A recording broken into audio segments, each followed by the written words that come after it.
शिवानीचे लग्न वैभव सोबत झाले होते. वैभव पोलीस होता. शिवानी तिच्या आई वडिलांची एकुलती एक मुलगी होती. शिवानीचे वय फक्त 20 वर्ष होते. तिला आत्ताच लग्न करायचे नव्हते, परंतु कोणीतरी शिवानीसाठी वैभवचे स्थळ आणले. तिच्या आई वडिलांना हे स्थळ खूप आवडले. तिच्या आई वडिलांना हे स्थळ हातून घालवायचं नव्हतं. वैभवला 2 बहिणी होत्या आणि दोघींचं पण लग्न झालं होतं आणि एक छोटा भाऊ आहे. तो पण अजून शिकत आहे. घर परिवार एकदम सुशील आणि संस्कारी होता आणि शिवाय मुलगा पण चांगल्या नोकरीला होता. पण शिवानीला आत्ताच लग्न करायचे नव्हते. तिला अजून खूप शिकायचे होते. पण तिच्या आई वडिलांनी तिला समजावले की शिक्षण तर तू लग्न झाल्यावर पण घेऊ शकते. पण शिवानीच्या वडिलांना काही पण करून हे स्थळ हातून घालवायचं नव्हतं. म्हणून खूप समजावून त्यांनी शिवानीला या लग्नासाठी तयार केलं. वैभवच्या परिवाराने शिवानीच्या परिवाराकडून खूप मोठा हुंडा मागितला होता आणि शिवानीच्या आई वडिलांना पण त्यांच्या सगळ्या मागण्या पूर्ण केल्या होत्या. कारण शिवानी त्यांची एकुलती एक मुलगी होती. शिवाय होणारा जावई चांगल्या पोस्टला होता, पोलीस विभागात कामाला होता. त्यामुळे त्यांनी आनंदाने हा विवाह करण्याचा ठरवला. या लग्नासाठी शिवानीच्या वडिलांनी त्यांची जमीन विकली होती आणि त्यातूनच त्यांनी सगळ्या मागण्या पूर्ण केल्या होत्या. शिवाय आई वडिलांना वाटत होतं की आता जर सगळं काही मुलींना दिलं तर आपली मुलगी सासरी आनंदात सुखात राहील. परंतु माणूस असा विचार करतो असं सर्वच घडत असतं असं काही नाही. हळूहळू शिवानीला तिच्या सासरच्या माणसांची पारख होऊ लागली. तिला समजलं होतं की तिचा नवरा वैभव फक्त त्याच्या आई वडिलांच्या आणि त्याच्या छोट्या भावाचीच काळजी करतो.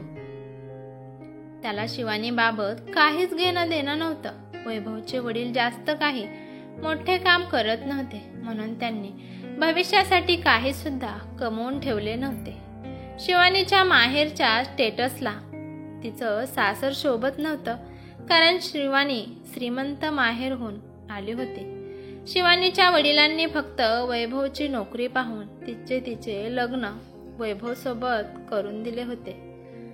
तिच्या सासरच्या माणसांना खूपच आता घमंड आला होता की आमचा मुलगा किती कर्तव्यवान आहे, त्यामुळे त्याला एवढा हुंडा मिळाला आहे. वैभवला शिवानीची काळजी नव्हती. तो तर फक्त आई वडिलांवरून आणि भाऊ बहिणींवरच जीव ओवाळून टाकत होता.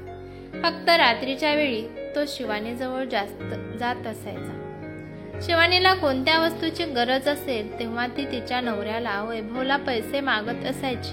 परंतु वैभव तिला म्हणायचा की तुला पैसे पाहिजे असतील तर आईला मागत जा. परंतु तिचे सासू तिला पैसे देत नव्हते. शिवानीची छोटी सुद्धा इच्छा वैभव पूर्ण करू शकत नव्हता. शिवाय आपल्या आई वडिलांना खुश करण्यासाठी कधी कधी तो शिवानीवर ओरडत आणि हात उचलत पण असायचा. शिवानी शांतपणे हे सगळं सहन करत होती. शिवानीच्या दोन्ही पण नंदा जेव्हा माहेरी येत होत्या तेव्हा त्या वैभवकडून खूप सारी शॉपिंग करून घेत असायच्या आणि वैभव पण आनंदाने त्यांना खरेदी करून देत होता. पण लग्न झाल्यापासून वैभवने कधी शिवानीसाठी ओढणी पण खरेदी करून आणली नाही. सासू सासरे शिवानीला म्हणत होते की तू तर पहिल्यापासूनच श्रीमंत घराण्यात राहिली आहे, तर मग तुला आता कोणत्या गोष्टीची कमी असेल असं मला वाटत नाही. एके दिवशी शिवानीच्या दोन्ही पण नंदा माहेरी आल्या होत्या. तेव्हा शिवानी झोपली होती, कारण का तिला आज जरा ताप आला होता. संध्याकाळी जेव्हा वैभव घरी आला तेव्हा दोन्ही बहिणींनी आणि आईने मिळून शिवानीबद्दल असं काही सांगितलं त्याला खूप राग आला. त्या म्हणाल्या की आम्ही आलो आहे म्हणून मुद्दाम वहिनी झोपी केली आहे. वैभवने खूप मारल्यामुळे शिवानी रागाने माहेरी निघून गेली. शिवाय वैभव पोलिसात होता म्हणून त्याला काही जास्त फरक पडत नव्हता. त्याने लगेचच शिवानीच्या वडिलांना फोन केला आणि म्हणाला की चुकून सुद्धा माझ्याबद्दल पोलिसांमध्ये रिपोर्ट लिहिण्याचा प्रयत्न करू नका, नाहीतर मी तुमच्यावर आणि तुमच्या परिवारावर अशा केसमध्ये फसवी नाकी आयुष्यभर तुम्ही जेलमध्ये सडून राहाल. शिवानीच्या वडिलांनी पोलिसांमध्ये वैभवबद्दल रिपोर्ट लिहिण्याचा खूप प्रयत्न केला, परंतु काहीच उपयोग झाला नाही. एक दिवस वैभवने शिवानीला फोन केला आणि म्हणाला की तुला तर माहीत आहे की मी पोलीसमध्ये आहे, त्यामुळे कोणीच माझं काही बिघडू शकत नाही. आणि तुला असं वाटत असेल ना की माझ्यापासून लांब निघून जावं, परंतु असं होऊ शकत नाही.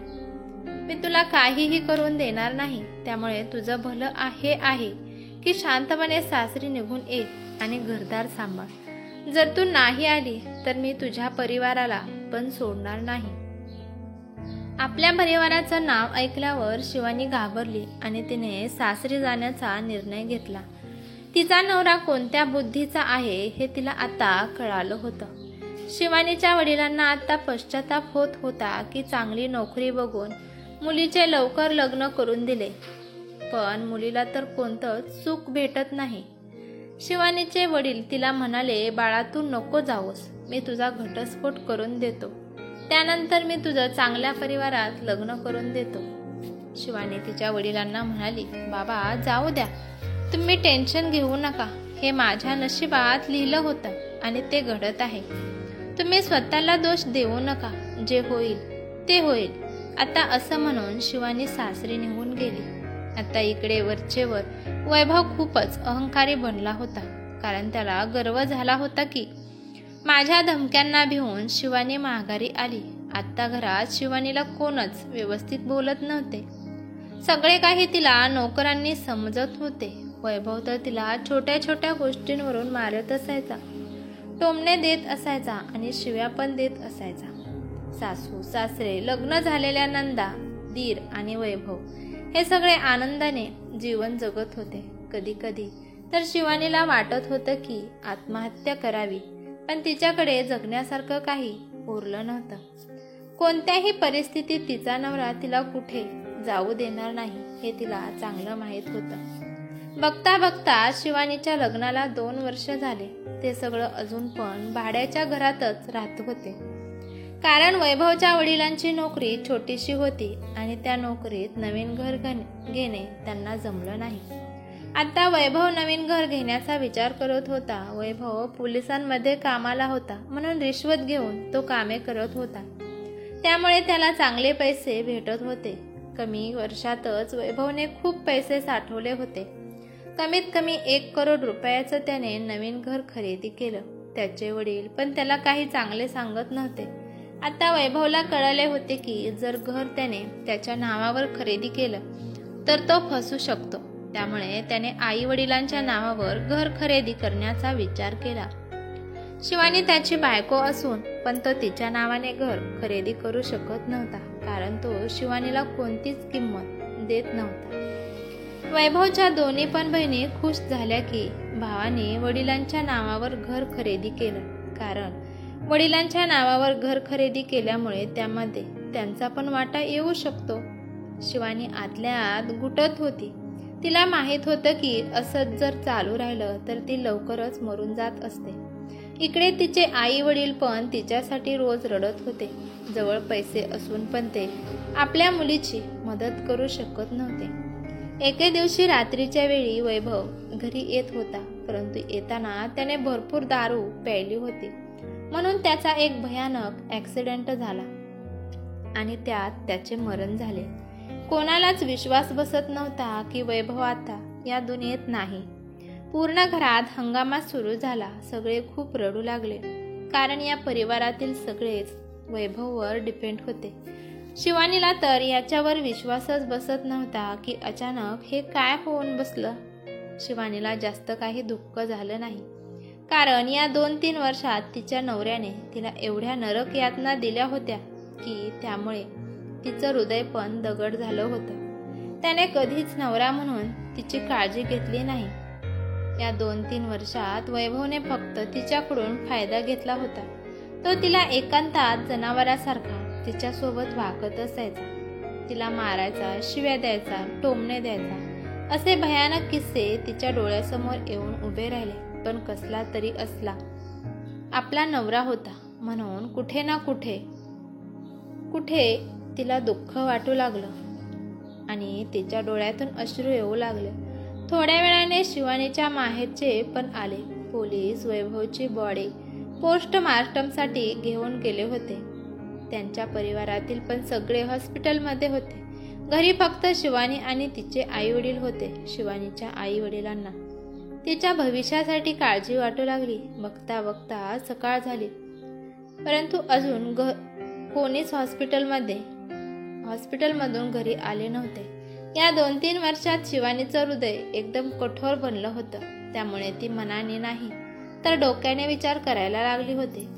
अचानक तिच्या डोक्यात काहीतरी विचार आले आणि ती तिच्या वडिलांना म्हणाली की, बाबा, माझ्यासोबत चला, मला एक काम आहे. शिवानीने लवकरात लवकर तिचे सगळे डॉक्युमेंट्स घेतले आणि तिच्या बाबांसोबत कुठेतरी निघाली.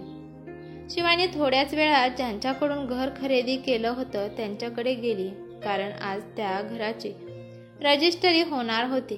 त्या घर मालकाला माहीत नव्हतं की वैभव ते घर त्याच्या आई वडिलांच्या नावावर घेणार होता.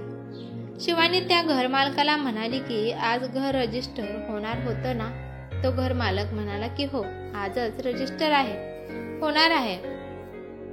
त्या घर मालकाने सगळे कागदपत्रे पाहिले आणि त्याला कळाले की वैभव त्याच्या बायकोच्या नावावर घर घेणार आहे.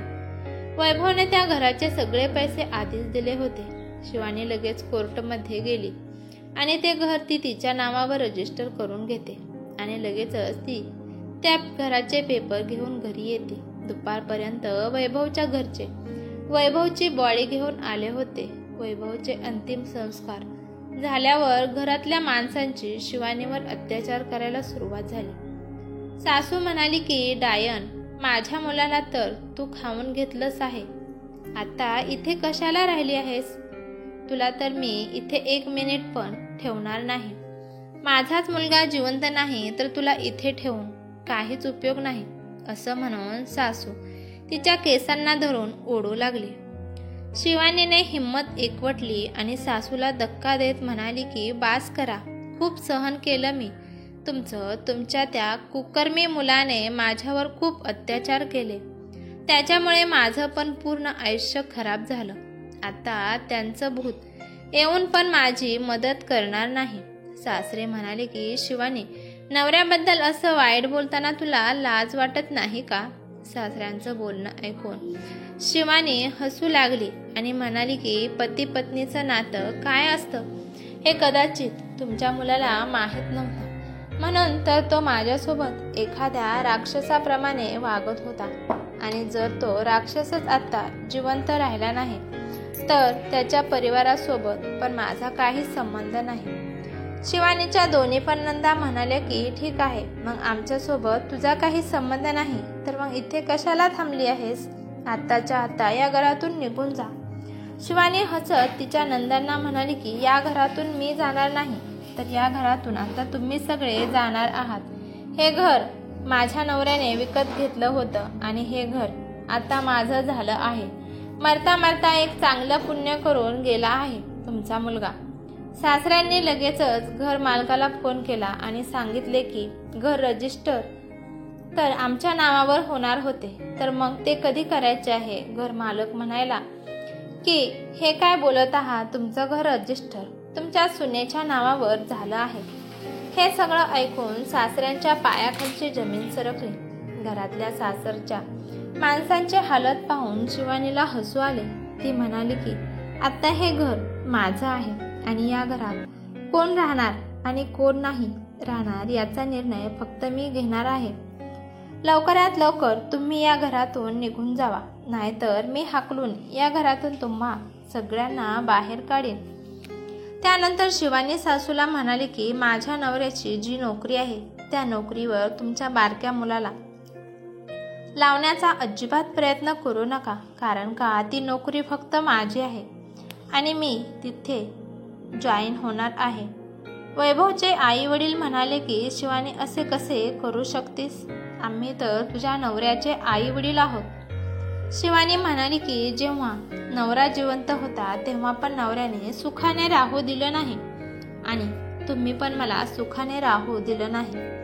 आता नवरा जिवंत नाही म्हटल्यावर तुम्हाला ठेवून काय मी तुमचा खार घालू का? तुम्हाला एका आठवड्याची मुदत देत आहे. एका आठवड्यात तुम्ही तुमच्या राहण्याची सोय करा. असं म्हणून शिवानी खोलीमध्ये जाते आणि दरवाजा आतून बंद करून मोकळा श्वास घेऊ लागली. आज 2-3 वर्षानंतर शिवानीला बिनधास्त झोप लागली होती. ही कथा कशी वाटली ते मला कमेंट करून नक्की सांगा. कथा आवडली तर लाईक शेअर नक्की करा आणि चॅनलवरती नवीन असाल तर चॅनलला सबस्क्राईब करा. धन्यवाद.